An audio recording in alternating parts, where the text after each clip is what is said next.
Vietnam War. Pete, you are a misogynist. Not only that, you are a Christian Zionist, and you support the war in Gaza by the Zionists. Are you going to stop bombing babies in Gaza? Veterans are committing suicide and are homeless. My father, a veteran, committed suicide, and you're sending money to bomb babies. Every veteran in here. The Capitol Police are going to remove immediately individuals that are disrupting the hearing. I see a pattern attempted to be inflicted on the committee, and we're simply not going to tolerate that.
I want to give you a chance to respond to what they said about you. I think the first one accused you of being a Christian Zionist. I'm not really sure why that is a bad thing. I'm a Christian. I'm a Zionist. Zionism is that the Jewish people deserve a homeland in the ancient Holy Land where they've lived since the dawn of history. Do you consider yourself a Christian Zionist? Senator, I'm a Christian, and I robustly support the state of Israel and its existential defense, and the way America comes alongside them is their great ally. Thank you. Because another protester, and I think this one was a member of Code Pink, which, by the way, is a Chinese Communist front group these days, said that you support Israel's war in Gaza. I support Israel's existential war in Gaza. I assume, like me and President Trump, you support that war as well, don't you? Senator, I do. I support Israel destroying and killing every last member of Hamas. And the third protester said something about 20 years of genocide. I assume that's our wars in Iraq and Afghanistan. Do you think our troops are committing genocide in Iraq and Afghanistan? Senator, I do not. I think our troops, as you know, as so many in this committee know, did the best they could with what they had. We're not the outcomes, and tragically, the outcome in Afghanistan under the Biden administration put a stain on that, but it doesn't put a stain on what those men and women did in uniform, as you know full well, Senator. Thank you, Mr. Hegseth. All the troops and veterans watching and here in the room, Navy SEALs, Green Berets, soldiers, pilots, sailors, Marines, Gold Stars, and more, too many friends to name. Officers, enlisted, black and white, young and old, men and women, all Americans, all warriors. This hearing is for you. Thank you for figuratively and literally having my back.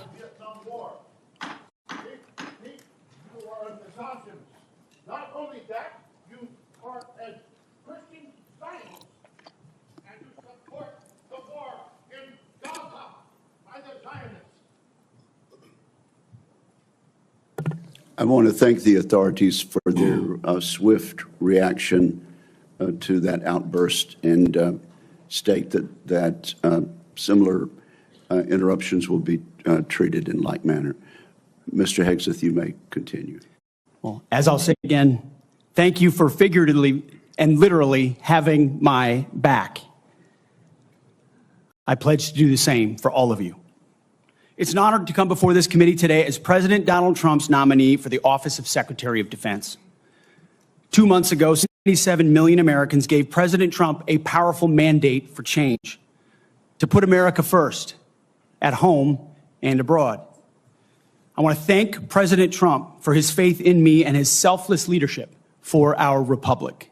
The troops have no better commander-in-chief than Donald Trump.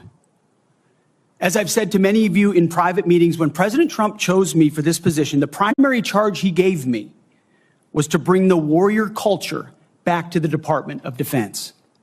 He, like me, wants a Pentagon laser-focused on lethality, meritocracy, warfighting, accountability, and readiness. When are you going to stop bombing babies in Gaza?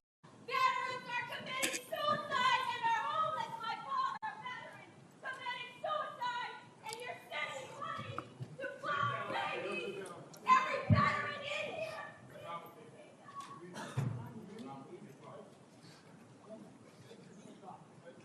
You may continue, sir. Returning the Pentagon back to warfighting, that's it. That's my job. Mr. Hegseth, suspend your remarks.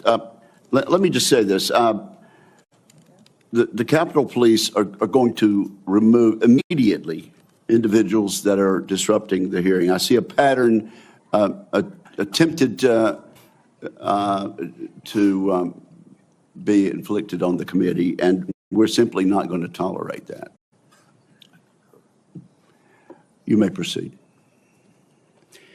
To bring back warfighting, if confirmed, I'm going to work with President Trump and this committee to, one, restore the warrior ethos to the Pentagon and throughout our fighting force. In doing so, we will reestablish trust in our military, addressing the recruiting crisis, the retention crisis, and readiness crisis in our ranks.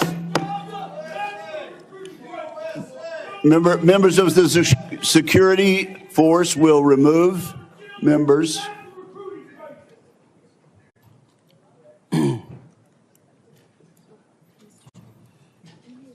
Mr. Hegseth, you may.